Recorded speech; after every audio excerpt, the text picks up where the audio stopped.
నమస్తే, నా పేరు ప్రశాంతి. ఎస్ న్యూస్ కు స్వాగతం. ముందుగా హెడ్లైన్స్ చూద్దాం. కార్మికుల సమస్యలు వెంటనే పరిష్కరించాలి. సిఐటియు జిల్లా కార్యదర్శి బాబు ప్రసాద్. శ్రీ లక్ష్మీ పద్మావతి సమేత వైకుంఠపురం హుండీ లెక్కింపు.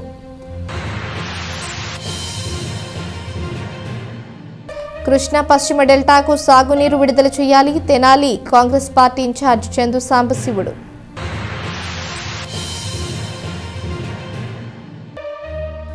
రేపు వైకుంఠపురంలో శాకాంబరి అలంకారం.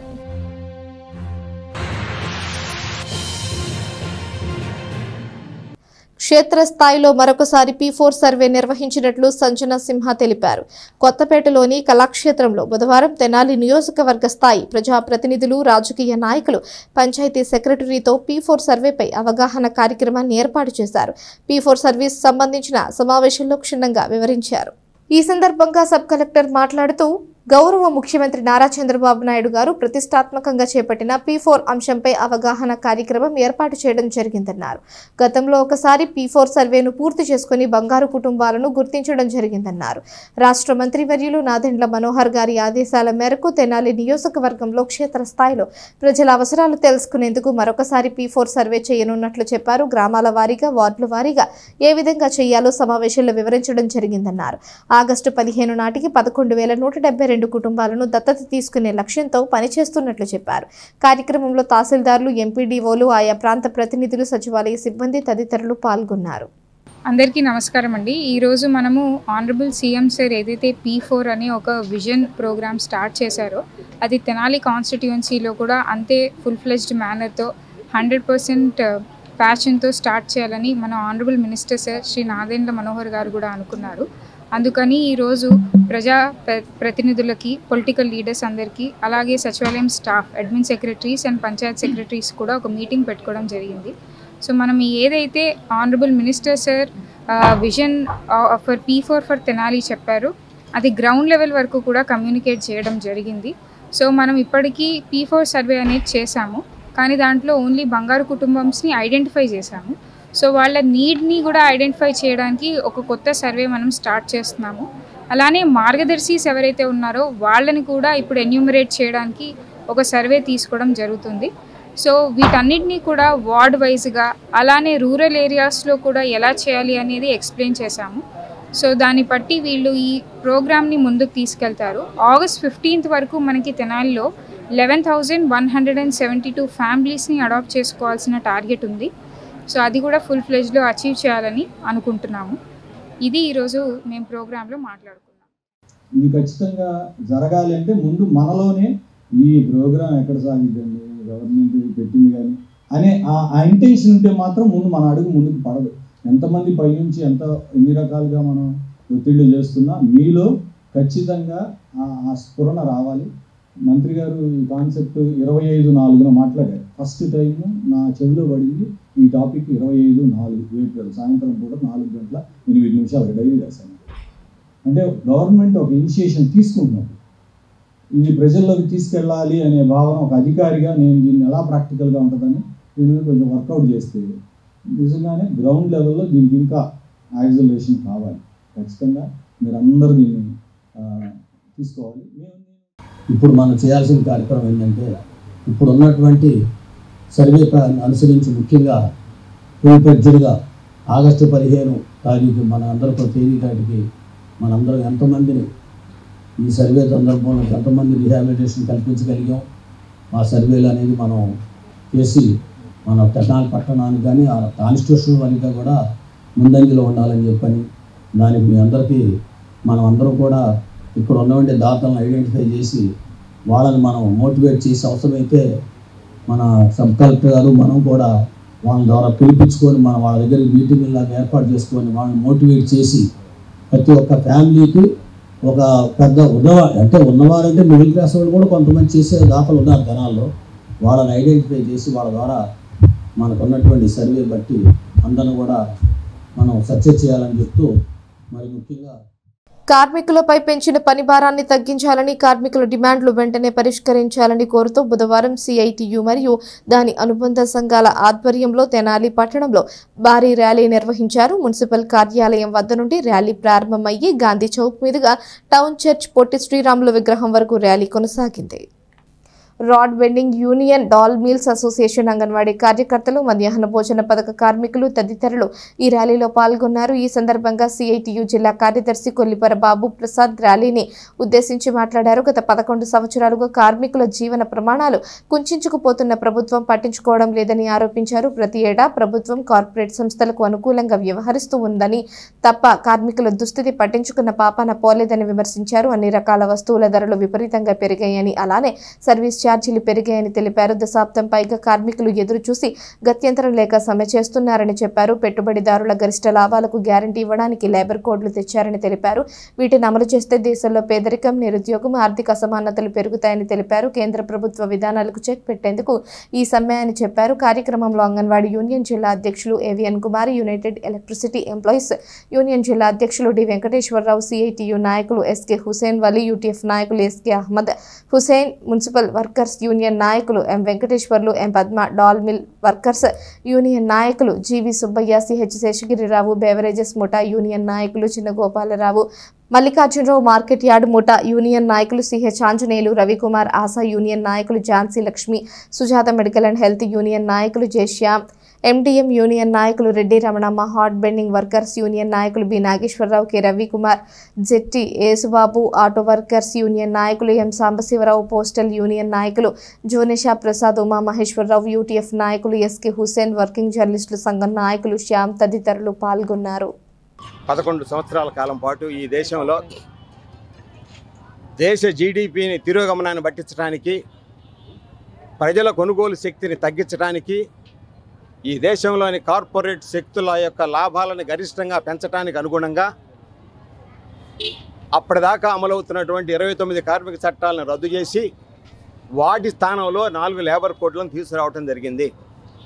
ఈ 2014 నుంచి ఇప్పటి వరకు ఈ దేశంలోని 1% సంపన్నుల యొక్క ఆదాయము 36% నుంచి 52% పెరిగింది. అట్లాగే 50% యొక్క కష్టజీవుల కార్మికుల ఆదాయము 3% మాత్రానికే ఉంది. ఈ 10 సంవత్సరాల కాలంలో వేతనాలు 10% నుంచి 6%కి కోతవేయబడ్డాయి. ఇలాంటి కొనుగోలు శక్తి నశించి ద్రవ్యోల్బణం రోజు రోజుకి పెరుగుతున్న సందర్భంలో, ఉన్న హక్కులు కోల్పోతున్న సందర్భంలో ఈ దేశంలోని కార్మిక వర్గం యావత్తు కూడా తమ ప్రజాస్వామ్య పరిరక్షణ కోసం, హక్కుల సాధన కోసం సమ్మెకి పిలిపివ్వడం జరిగింది. ఇవాళ ఈ సమ్మెలో సుమారు 20 కోట్లకు పైచిలుకు కార్మికులు దేశవ్యాప్తంగా పాల్గొంటున్నారు. ఇందులో భాగంగా అంగన్వాడీ ప్రధాన డిమాండ్ అంటే గత ప్రభుత్వం ఉన్న కాలంలో 42 రోజులు సమ్మె చేశాము. అయితే అప్పుడున్న ఈ కూటమి ప్రభుత్వం మా టెంట్ల వద్దకు వచ్చి మీ జీతాలకి కానీ మీ భద్రత కానీ మేము చూస్తామని చెప్పారు. ఇప్పటికి సంవత్సరం అవుతుంది వచ్చి కూడా ఈ రోజు కూడా ఏంటి అనేది పట్టించుకోవట్లేదు. ఇంకా మాకు టైం కావాలంటారు. నిన్నగాక మొన్న యోగా డే జరిపి కోట్లు ఖర్చు పెట్టారు. దానికైతే ఖర్చు ఉంది, దానికి ప్రభుత్వ సొమ్ము ఖర్చు పెడుతున్నారు. కానీ మా లాంటి ఉద్యోగులకి జీతాలు పెంచడం కానీ మా వైపు చూడటం కానీ జరగట్లేదు. ఇది చాలా నిరంకుశత్వంగా ఉంది. దీన్ని ఖండిస్తూ ఈరోజు అన్ని సంఘాలతో కలిపి మా సంఘం కూడా రైతులు కూడా మహిళలు కూడా పనిచేయాలని చెప్పి చట్టాన్ని జీవో కూడా తీసుకొచ్చారు. వీటిని మేము వ్యతిరేకిస్తున్నాం. కేవలం కేంద్ర ప్రభుత్వం చేసే చట్టాల మొత్తాన్ని నేను రాష్ట్ర ప్రభుత్వం అమలు చేస్తానంటే దేశవ్యాప్తంగా ఉన్న కార్మిక వర్గంతో సహా ఆంధ్ర రాష్ట్రంలో కార్మిక వర్గం కూడా దాన్ని భరించడానికి సిద్ధంగా లేరు. తప్పనిసరిగా పోరాడతారు. ఇందులో వివిధ రంగాల కార్మికులు ఉన్నారు. అంగన్వాడీ కార్మిక సంబంధ సోదరు చెప్పింది. అలాగే మున్సిపల్ కార్మికులు ఉన్నారు, ముఠా కార్మికులు ఉన్నారు, భవన నిర్మాణ కార్మికులు ఉన్నారు. ముఠా కార్మికులు సంక్షేమ చట్టం చేయమని చెప్పి ఎప్పటి నుంచో చెప్తున్నాం. వాళ్ళకి ఏదైనా ప్రమాదం జరిగితే దిక్కు పట్టించుకునే నాదుడే లేకుండా పోతున్నాడు. కనుక ముఠా కార్మికులు మొత్తాన్ని సంక్షేమ చట్టాలు తేవాలని చెప్పి చెప్తున్నాం. అలాగే భవన నిర్మాణ కార్మిక సంక్షేమ బోర్డు ఉంది, కానీ నిర్వీర్యం అయిపోయింది. గత ప్రభుత్వం దాన్ని ఆపేసింది. ఈ ప్రభుత్వం నేను రాగానే చేస్తానని చెప్పారు. తెనాలిలో టౌన్ చర్చిగా పిలుచుకునే ఆంధ్ర ఇవాంజలికల్ లూథరన్ చర్చ్ క్రీస్తు దేవాలయం శతవార్షిక మహోత్సవాలు గురువారం నుండి వైభవంగా జరగనున్నాయి. 3 రోజుల పాటు జరిగే ఈ వేడుకలకు సంబంధించిన ఆహ్వాన పత్రిక బ్రోచర్ను బుధవారం టౌన్ చర్చ్లో ఏర్పాటు చేసిన విలేకరుల సమావేశంలో parish pastor reverend Devarapalli Yesuratnam, additional పాస్టర్లు reverend Y Lenin Babu, reverend D Solomon Raju, reverend MVB Prakash Raju ad hoc committee సభ్యులతో కలిసి ఆవిష్కరించారు. వివరాలను తెలియజేశారు. అమెరికా నుండి వచ్చిన దైవ సేవకుడు హాఫ్దొర 100 ఏళ్ల క్రితం క్రీస్తు దేవాలయంని నిర్మించి అణగారిన వర్గాలకు విద్యా వైద్య సేవలను అందించారని ప్యారిస్ పాస్టర్ దేవరపల్లి యేసురత్నం వెల్లడించారు. తరువాత వచ్చిన విదేశీ పాస్టర్లు, స్థానిక పాస్టర్ల నేతృత్వంలో దినదినాభివృద్ధి చెందుతూ వచ్చినట్లు తెలిపారు. 2020లో అడిషనల్ పాస్టర్లు అడ్హాక్ కమిటీ కలిసి కన్వీనర్ పిల్లి విద్యాసాగర్ మార్గదర్శనంతో సుందరీకరణ చేసినట్లు గుర్తు చేశారు. ప్రస్తుతం గోవతోటి పాల్ ప్రభాకర్, సమ్మలమూడి ప్రశాంత కుమార్ ఆధ్వర్యంలో వివిధ కమిటీలను ఏర్పరచుకుని శతవార్షిక మహోత్సవాలను జరుపుతున్నామని తెలిపారు. 10, 11, 12 తేదీల్లో ఉదయం ప్రార్థన, ఆరాధనలు, సాయంత్రం చర్చ్ లోపల వేదికలపై సాంస్కృతిక కార్యక్రమాలు ఉంటాయని తెలిపారు. గౌరవ అతిథులుగా సుప్రీంకోర్టు మాజీ న్యాయమూర్తి AEL church controller justice Kurian Joseph, Kerala మాజీ జడ్జ్ జోసెఫ్ పిఎస్, ఆంధ్రప్రదేశ్ మాజీ junior judge N Jesuratna Kumar హాజరవుతారని తెలిపారు. రెవరెండ్ వై లెనిన్ బాబు మాట్లాడుతూ టౌన్ చర్చ్ క్రీస్తు మతానికి పరిమితం కాదన్నారు. అంటరాని స్థితిలో నిమ్న వర్గాలు, దళితులు, దేవుడు లేని ప్రజలుగా ఉన్న కాలంలో హాఫ్దొర టౌన్ చర్చిని కట్టించి విద్యాలయం, వైద్యశాలను నిర్మించి ప్రజలకు సేవలు అందించినట్లు తెలిపారు. 3 రోజుల ఉత్సవాలకు ప్రజలు హాజరై దేవుని మన్ననలు పొందాలని అడిషనల్ పాస్టర్లు reverend D Solomon Raju, reverend MVV Prakash రాజు కోరారు. శతవార్షిక మహోత్సవాల్లో భాగంగా 12వ తేదీ మధ్యాహ్నం 12 గంటల నుంచి సెయింట్ జాన్స్ విద్యా సంస్థ పక్కన గల లూథరన్ యూపీ స్కూల్ ప్రాంగణంలో శతవార్షిక ప్రేమ విందు ఉంటుందని అడ్హాక్ కమిటీ సభ్యుడు జి వేమయ్య తెలిపారు. ఈ మాసంలో అనగా 10, 11, 12 తారీఖులో శతవార్షిక మహాసభలు తెనాలి టౌన్ చర్చిలో జరుగుతూ ఉన్నాయి. 1925వ సంవత్సరంలో ఈ దేవాలయము నిర్మాణం చేయడం జరిగింది. 2025 సంవత్సరం 100 సంవత్సరాల యొక్క సెంటనరీ సెలబ్రేషన్స్ జరుపుకోవడానికి మేము సిద్ధపడుతున్నాం. దీన్ని కన్సల్ట్ చేసిన వారు అమెరికా దేశం నుంచి వచ్చి హాఫ్దొర గారు. దాదాపుగా చాలా కాలం కష్టపడి ఇటు మిషన్ కాంపౌండ్, కృపావరం కాంపౌండ్లో మిషనరీస్ ఉండి ఈ యొక్క కార్యక్రమాన్ని విస్తృతం చేశారు. అనగా ప్రార్థనలే కాకుండా సమాజానికి ఏ అవసరమో అన్ని విషయాలు కూడా వారు చేశారు. అనగా ఎలాగైతే ఈ చర్చిని నిర్మాణం చేశారో అలాగా రూఫ్ ఎక్స్టెన్షన్ చేసి ఈ దినాన చక్కగా రూపకల్పన చేయడం జరిగింది. ఇవన్నీ కూడా మాకు ఈ యొక్క సెంటనరీ సెలబ్రేషన్ కమిటీ కన్వీనర్గా ఉండి నడిపించిన గౌరవనీయులు శ్రీ పిల్లి విద్యాసాగర్ గారు వారి ఆధ్వర్యంలో జరుగుతుంది. అందువల్ల ఈ సెంటనరీ సెలబ్రేషన్లో 2 ప్రాముఖ్యమైన వ్యక్తులు ఉన్నారు. ఒకరు శ్రీ గోవతోటి పాల్ ప్రభాకర్ గారు, రెండవ వారు డాక్టర్ జమండ్ల ప్రశాంత్ కుమార్ గారు, జమలముడి ప్రశాంత్ కుమార్ గారు. వీరి ఆధ్వర్యంలో దాదాపుగా ప్రోగ్రాం కమిటీ, సావనీరు, తర్వాత ఇట్లాగా మేము డివైడ్ చేసుకుని ఈ కార్యక్రమం చేయడం జరుగుతూ ఉంది. అందుకని ఎడా కమిటీ మెంబర్స్లో మరి చాలామంది పెద్దలు ఉన్నారు. వారందరూ కూడా ఈ కార్యక్రమం చేయడానికి దాదాపుగా చాలా కృషి చేస్తున్నారు. నేను మనవి చేస్తున్నా, 10వ తారీఖున చర్చిలో ఇనాగ్రేషన్ జరిగిద్ది. ఆ విధంగానే బయట పెండాల్లో కల్చరల్ ప్రోగ్రాం జరుగుతాయి. ఆ విధంగా 11వ తారీఖున దేవాలయంలో ప్రార్థన జరిగిద్ది. తర్వాత ఈవినింగ్ కల్చరల్ ప్రోగ్రాం ఉంటాయి. 12వ తారీఖున దేవాలయంలో ఆరాధన జరిగిద్ది. తర్వాత వెంటనే లంచ్ ఏర్పాటు చేస్తున్న యూపీ స్కూల్ గ్రౌండ్లో నాదర్పేటలో.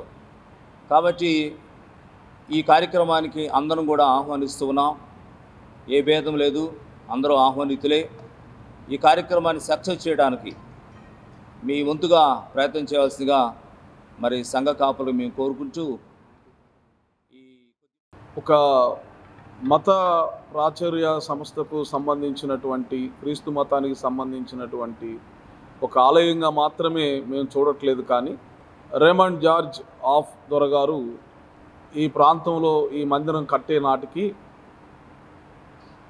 మన దేశంలో మన ప్రాంతంలో నిమ్మల జాతులు దళితులు అనబడేటువంటి వారి యొక్క జీవన స్థితిగతులు చాలా మరి భయంకరమైనటువంటి పరిస్థితుల్లో ఉండేవి. వారికి ఏమాత్రం కూడా విద్య వైద్యం అనేది అందుబాటులో లేనటువంటి పరిస్థితి, అంటరానితనాన్ని అనుభవిస్తూ వెలివేయబడినటువంటి స్థితిలో దేవుడు లేని ప్రజలుగా బ్రతుకుతున్నటువంటి పరిస్థితి మరి దళితులు నిమ్న జాతులకు ఉన్నటువంటి సమయంలో జార్జ్ రేమండ్ ఆఫ్దర్ గారిని దేవుడు ఈ ప్రాంతానికి ఈ తెనాలి పట్టణంలో వారిని ఏర్పాటు చేసుకొని ఈ మందిరం ద్వారా ఈ మందిరం ప్రారంభించిన తర్వాత లూథరన్ అప్పర్ ప్రైమరీ స్కూల్ నాజర్పేటలో ఉంది. సువిశాలమైనటువంటి పెద్ద ప్రాంగణం. అదే రీతిగా ఇప్పుడు సెయింట్ జాన్ స్కూల్ ఉన్నటువంటి ప్రాంతము అది మిషన్ కాంపౌండ్గా ఉంటూ ఉంది. అంత మాత్రమే కాకుండా క్రీస్తు దేవాలయం నిర్మించి ఇప్పటికీ 100 సంవత్సరములు పూర్తయినందున ఈ 100 సంవత్సరాల పండుగ సెంటినరీ సెలబ్రేషన్స్ జూలై 10, 11, 12 తారీఖుల్లో చేయుటకు నిశ్చయించాం. మరి ప్రజలందరూ కూడా గమనించి ఈ 3 రోజులు జరిగేటువంటి కూటాలలో పాల్గొని దేవునికి మహిమ కలిగించాలని ప్రజలందరినీ కోరుతూ, మరి ఇది ఒక మతము కాదు, క్రైస్తవం అనేది క్రీస్తు మార్గము. ఈ క్రీస్తు మార్గాన్ని అనుసరించేటటువంటి వారికి అందరూ కూడా క్రైస్తవులుగా పిలువబడి క్రీస్తు మార్గములో నడిపించడానికి దేవుడు మనకి ఈ నడిపింపును కలిగజేశాడు. 100 సంవత్సరాలు పూర్తయిన సందర్భంగా శతవార్షికోత్సవాల పండుగలు జూలై 10, 11, 12 తేదీల్లో మరి జరుగుతూ ఉన్నాయి. 10వ తారీఖు ఉదయం ముఖ్య అతిథులు గౌరవ అతిథులు మరి కురియన్ గారు, జోసఫ్ గారు, జయశ్రత్నం గారు విచేయిస్తున్నారు. అదేవిధంగా 3 రోజులు పండుగలు ఉదయం 9 గంటల నుంచి 1 గంట వరకు, సాయంకాలం 6 గంటల నుంచి రాత్రి 10 గంటల వరకు ఈ కార్యక్రమాలు జరిగించబడతాయి. 12వ తారీఖున ఉదయం 9 గంటల నుంచి 12:30 వరకు కార్యక్రమం ఉంటుంది. తర్వాత విచ్చేసిన ప్రజలందరికీ కూడా ప్రేమ విందు భోజన కార్యక్రమాలు ఏర్పాటు చేయటం జరుగుతుంది. స్థలం అది మన సెయింట్ జాన్స్ స్కూల్ వెనక, ఇంగ్లీష్ మీడియం స్కూల్ వెనక ఉన్న లూథరన్ అప్పర్ ప్రైమరీ స్కూల్లో 2 కౌంటర్లు ఏర్పాటు చేయబడుతున్నాయి. ఒకటి మరి వెజ్ కౌంటరు, రెండవది నాన్ వెజ్ కౌంటర్లు. ఎవరికి ఇబ్బంది లేకుండా దాదాపు 10,000 మంది ప్రజలకు ఈ భోజన కార్యక్రమం అనేది ఏర్పాటు చేయబడుతుంది. కాబట్టి పట్టణంలో ఉన్న ప్రజలందరూ కూడా పాల్గొని ఈ కార్యక్రమాన్ని జయప్రదం చేయాలి. శ్రీ లక్ష్మీ పద్మావతి సమేత వెంకటేశ్వర స్వామి ఆలయం వైకుంఠపురంలో బుధవారం హుండీ మొక్కుబడుల లెక్కింపు చేపట్టినట్లు ఆలయ సహాయ కార్యనిర్వహణాధికారి వి అనుపమ తెలిపారు. 113 రోజుల కాల పరిమితికి వచ్చిన కానుకలను మొక్కుబడులను లెక్కిస్తున్నట్లు చెప్పారు. గుంటూరు లాలపేట దేవాదాయ శాఖ సహాయ కమిషనర్ టి సుభద్ర పర్యవేక్షణలో జరిగిన ఈ లెక్కింపులో సుమారు 70 నుంచి 80 మంది వాలంటీర్లు, భక్తులు, స్కౌట్స్ అండ్ గైడ్స్ వాలంటీర్లతో హుండీ లెక్కింపు చేపట్టినట్లు, అందులో 46,76,204 రూపాయల నగదు, 19 గ్రాముల 500 మిల్లీగ్రాముల బంగారం, 319 గ్రాముల వెండితో పాటు పాతవి 1000 రూపాయల నోట్లు, 6 పాతవి 500 రూపాయల నోట్లు 10 వచ్చినట్లు చెప్పారు. కార్యక్రమంలో ధర్మకర్తల మండలి చైర్మన్ సభ్యులు, ఆలయ అర్చకులు, ఏపీసీఓ, చెంచుపేట బ్రాంచ్ బ్యాంక్ సిబ్బంది, భక్తులు తదితరులు పాల్గొన్నారు. ఓం నమో వెంకటేశాయ. శ్రీ లక్ష్మీ పద్మావతి సమేత వెంకటేశ్వర స్వామి వారి దేవస్థానం ఈరోజు హుండీ లెక్కింపు కార్యక్రమం జరుగుతుంది. మొత్తం 3 నెలల 11 రోజులు గాను హుండీ లెక్కించడం జరుగుతుంది. వాలంటీర్లు, భక్త బృందం మొత్తం 70-80 మంది వారి సహకారంతో హుండీలు లెక్కించడం జరుగుతుందండి. ఈ కార్యక్రమానికి పర్యవేక్షణ నిమిత్తము లాలాపేట అసిస్టెంట్ కమిషనర్ గారు టి సుభద్ర గారు అటెండ్ అయ్యారు. మొత్తం హుండీలో కానీ ఇప్పటివరకు పాత నోట్లు అయితే 500 రూపాయల నోట్ల 10, 1000 రూపీస్ నోట్లు ఓల్డ్వి 6 వచ్చాయండి. కృష్ణా పశ్చిమ డెల్టాలో ఖరీఫ్ పంటకు వ్యవసాయ పనులు ప్రారంభించినందున కృష్ణా పశ్చిమ డెల్టా కాలువలకు సాగునీరు విడుదల చేయాలని Tenali Congress party incharge doctor Chandu Sambasivudu పలువురు కాంగ్రెస్ నాయకులు కలిసి నీటిపారుదల శాఖ ఎగ్జిక్యూటివ్ ఇంజనీర్ సుధాకర్కు వినతి పత్రం సమర్పించారు. తెనాలి రేపల్లె సబ్ డివిజన్ పరిధిలో ఇప్పటికే చాలా మంది రైతులు వెద రూపంలో విత్తనాలు చల్లినందున వర్షాభావ పరిస్థితుల వల్ల విత్తనాలు మొలకెత్తలేదని అన్నారు. వెద పద్ధతిలో చేసే వరి సాగుకు సరైన సమయంలో నీటి తడులు పెట్టకపోతే రైతులు నష్టపోయే అవకాశం ఉందని అన్నారు. వర్షాభావ పరిస్థితులను దృష్టిలో ఉంచుకొని పులిచింతల నీటిని కృష్ణా పశ్చిమ డెల్టాకు విడుదల చేసి రైతులను ఆదుకోవాలని భారత జాతీయ కాంగ్రెస్ తరపున కోరుకున్నట్లు ఆయన చెప్పారు. కార్యక్రమంలో కాంగ్రెస్ పార్టీ పట్టణ అధ్యక్షులు పొన్నూరు నాగసూరి శశిధర్రావు, తెనాలి మండల అధ్యక్షులు కర్లపూడి బుల్లియా, కాంగ్రెస్ నాయకులు గుర్రపు ద్వారక శ్రీనివాస్, పెనుకొండ శివకుమార్, భీమ రమేష్ చంద్, అయ్యప్ప, మల్లికార్జునరావు తదితరులు పాల్గొన్నారు. ఇప్పుడు మన ప్రాంతం అంతా ఇప్పుడు తెనాలి పాత డివిజను, ఇప్పుడు తెనాలి నియోజకవర్గం, వేమూరు అని ఇంకో నియోజకవర్గం రేపల్లి కానీ ఈ ప్రాంతం అంతా వ్యవసాయ ఆధారిత ప్రాంతం. ముఖ్యంగా మాగాని వరి ప్రాంతం. ఈ వరికి అందరూ ఇప్పుడు ఇంతకుముందు నారుమల్లు పోసేవాళ్ళు, ఇప్పుడు కొంతమంది నారుమల్లు పోసినా వెద విత్తనం వేస్తున్నారు. ఆల్రెడీ వారం రోజుల నాడు వస్తుందిలే, కాలువలు వస్తాయిలే, లేకపోతే వర్షం కురుస్తుంది అని చెప్పేసి వెద విత్తనం వేశారు. వారం నుంచి 10 రోజుల దగ్గర నుంచి ఆ వెద విత్తనం అంతా కూడా మొలకు అన్ఫార్చునేట్లీ అంటే దురదృష్టవశాత్తు పైనుంచి వర్షం ఏమి రాకుండా వస్తనానికి చినుకులు పడుతుంది. అయితే మంచి వాన కురల వెద విత్తనం అంతా దెబ్బతినబోతూ ఉంది. నేను ముఖ్యంగా మేము గవర్నమెంట్ని ఎందుకు అడిగేది ఏంటంటే, అసలు ఆల్రెడీ ఎప్పుడో 20 రోజులు 4 రోజుల నాడు కృష్ణా ఈస్టర్న్ డెల్టాకి ఇచ్చారు. ఇక్కడ కూడా కొంచెం వదిలేమని కాలువలకి తనపడానికని కాకుండా పారుదల అవ్వాలి. సాగునీరు శాలల్లోకి పారుదల అయితేనే ఉపయోగం. ఇది పాయింట్ గుర్తుపెట్టుకోండి. ఆ శాలల్లోకి గనక నీరు పారుదల అవ్వకపోతే అక్కడ విత్తనాలు మొలవు ఎండిపోతున్నాయి. విత్తనాలు మరలా రైతులు జల్లుకోవాలి. రెండోది ఏంటంటే ఇంజన్లు పెట్టుకున్న డీజిల్ ఖర్చులు, అసలే ఖర్చులు ఎక్కువైపోయి ధాన్యానికి మద్దతు ధర లేక 1700 కొనే దిక్కు దివానం లేదు. 1780 ఉన్నా కానీ దానికి కూడా ఖర్చు ఎక్కువ అవుతుంది. అటు కౌలు రైతులు కానీ పేద రైతులు కానీ ఎవరికైనా కానీ అందరూ నీళ్ళు ఎండిపోతున్నాయో, మొక్కమలో లేదో, విత్తనాలు నష్టమైందో, మళ్ళీ జల్లాలంటే ఇబ్బంది అని బాధపడుతూ ఉన్నారు లోపల ఈ ప్రాంత రైతాంగం అంతా కూడా. మేము ఇప్పుడు గారు ఉన్నారు, ఇప్పుడు ఎస్సీ గారి దగ్గర గారు ఉన్నారు. రిక్వెస్ట్ చేసింది ఏంటంటే, మీరు ఇమీడియట్గా కొంత 1300 వదిలేమన్నారు. 1300 మన వెస్ట్రన్ డెల్టాకి ఏం సార్ 1300 క్యూసెక్స్ అవి చాలవు.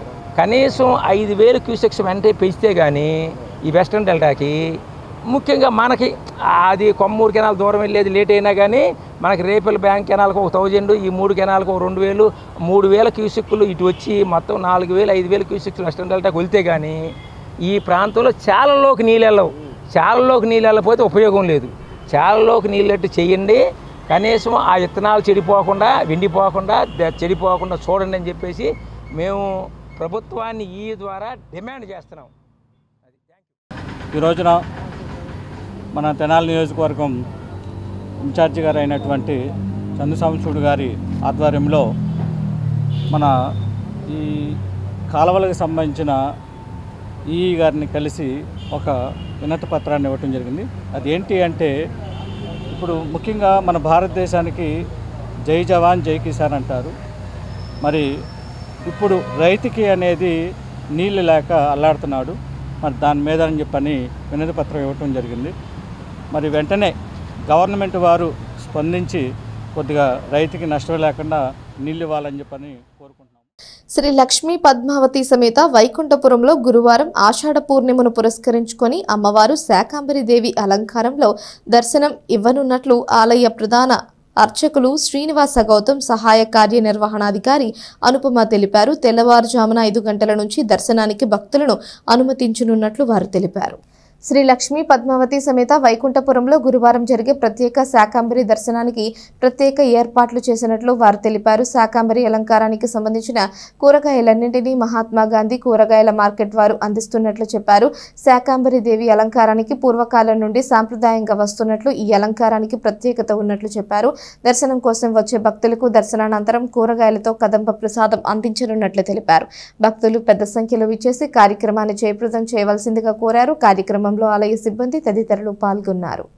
తెనాలి పట్టణంలో వేంచేసి ఉన్న వైకుంఠపురం శ్రీ లక్ష్మీ పద్మావతి సమేత శ్రీ వెంకటేశ్వర స్వామివారి సన్నిధిలో ఆషాఢ పూర్ణిమ సందర్భంగా రేపు ఉదయం 5:30 నుండి ఇద్దరు అమ్మవార్లకి కూరగాయలతో అలంకరించి శాకాంబరి దేవతలుగా విశేష పూజా కార్యక్రమాలు జరుగుతాయి.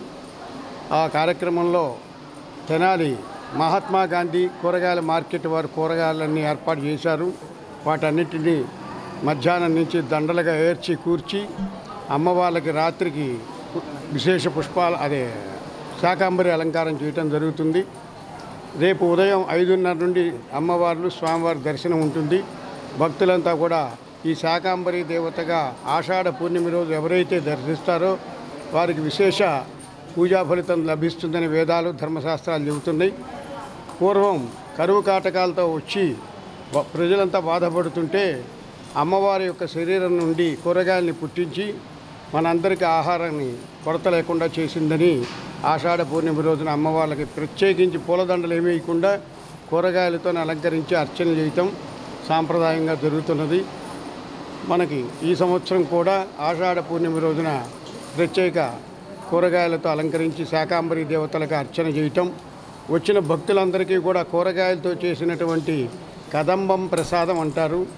ఆ కదంబ ప్రసాదాన్ని దేవాలయం తెరిచిన దగ్గర నుండి మూసే వరకు కూడా అందరికీ భక్తులకు వితరణ చేయటానికి అన్ని తగిన ఏర్పాట్లన్నీ కూడా దేవస్థానం సహాయ కమిషనర్ శ్రీమతి అనుపమ గారు ప్రత్యేక పర్యవేక్షణలో నిర్వహించబడుతున్నాయి. కాబట్టి భక్తులంతా కూడా వచ్చి స్వామి అమ్మవారిని దర్శించి తీర్థప్రసాదములు స్వీకరించి తరించవలసిందిగా భక్త మహాశయులందరికీ.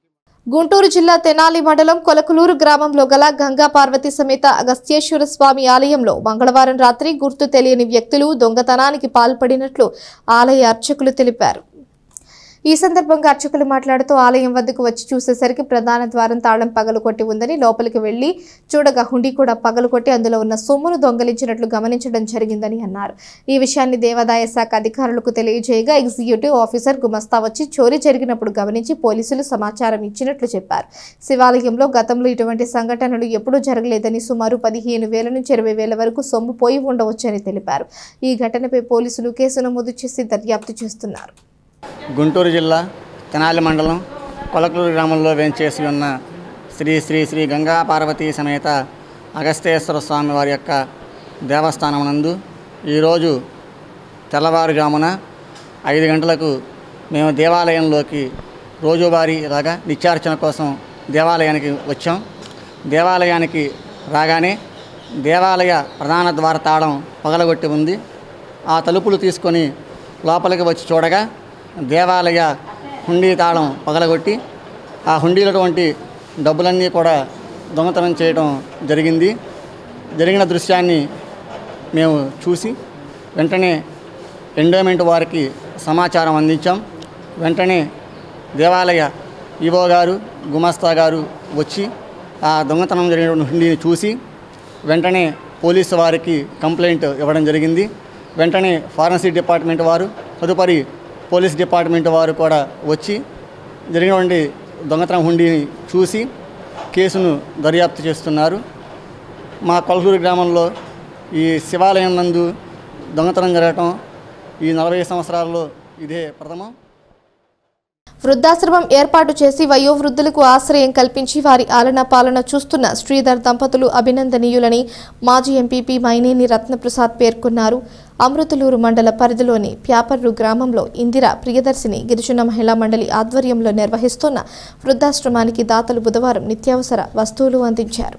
అమృతలూరు గ్రామానికి చెందిన కీర్తిశేషులు కొత్తపల్లి సుబ్బారావు నాగేంద్రమల జ్ఞాపకార్థం వారి కుమారుడు ప్రవాస భారతీయుడు కొత్తపల్లి రామకృష్ణ ఆర్థిక సహకారంతో ఆశ్రమ నిర్వాహకులు వేములపల్లి శ్రీధర్ జయశ్రీ దంపతులకు నిత్యావసర సరుకులు బుధవారం అందజేశారు. ఈ సందర్భంగా రత్నప్రసాద్ మాట్లాడుతూ మనకు ఉన్న దాంట్లో పేదలకు సహాయ సహకారాలు అందిస్తే భగవంతుడు మనల్ని ఆశీర్వదిస్తాడన్నారు. దాత రామకృష్ణ మాట్లాడుతూ గత 18 సంవత్సరాలుగా మా కుటుంబ సభ్యులు మా మిత్ర బృందం దాతల సహకారంతో మండల గ్రామాల్లో సేవా కార్యక్రమాలు చేస్తున్నామని అన్నారు. ప్రతి సంవత్సరం బీసీ వసతి గృహంలో పౌష్టికాహారం అందజేసేవారమని, ప్రస్తుతం హాస్టల్ లేకపోవడంతో వృద్ధాశ్రమంలో అందిస్తున్నామన్నారు. కార్యక్రమంలో గ్రంథి సురేష్, బొల్లెద్దు మహేంద్ర, చందోలు రమేష్, పావులూరి కాళిదాస్, కొత్తపల్లి సాయి, చావలి, ఆనందబాబు తదితరులు పాల్గొన్నారు. ఈరోజు వ్యాపారు ఓల్డేజ్ హోమ్లో నిత్యావసర సరుకులు ఇవ్వడం జరుగుతుంది. ఇది కొత్తపల్లి రామకృష్ణ అని ఎన్ఆర్ఐ వారి తండ్రి గారు మరి కొత్తపల్లి సుబ్బారావు గారు, వాళ్ళ తల్లి గారు నాగేంద్రమ్మ గారు. నేను చిన్నప్పుడు ఆ సుబ్బారావు గారు అంటే రాజకీయాల్లో తిరిగేవాడిని.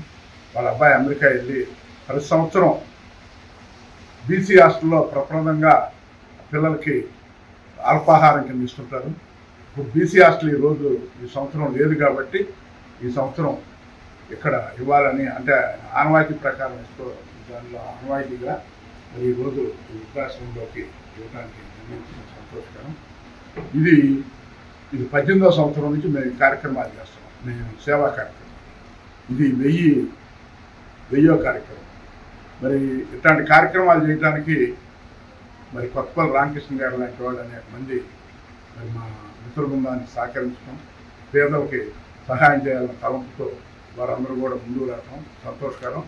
మరి రామకృష్ణ గారు ఇదే కాదు, గ్రామంలో కూడా మరి శివాలయానికి కానీ ఇంకా అనేక ధార్మిక సంస్థలకి అట్లాగే పేదలకు కూడా మా గ్రామంలో ఉన్న చాలామంది అమెరికా వెళ్తే వాళ్ళందరూ కూడా పాపం చేయిస్తూ మరి ఎంతో తోడ్పడుతున్నాడు.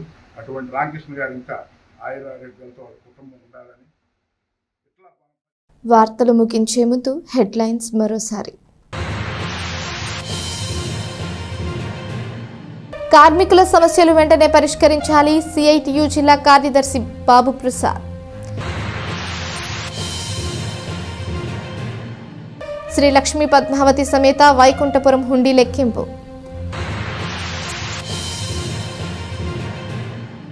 కృష్ణా పశ్చిమ డెల్టాకు సాగునీరు విడుదల చేయాలి, తెనాలి కాంగ్రెస్ పార్టీ ఇన్ఛార్జ్ చందు సాంబశివుడు.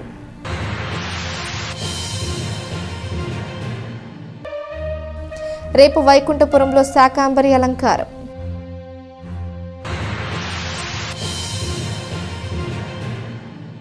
ఈ వార్తలు ఇంతటితో సమాప్తం. తిరిగి ప్రసారమయ్యే ఎస్ న్యూస్లో మళ్ళీ కలుసుకుందాం. అంతవరకు సెలవు. నమస్కారం.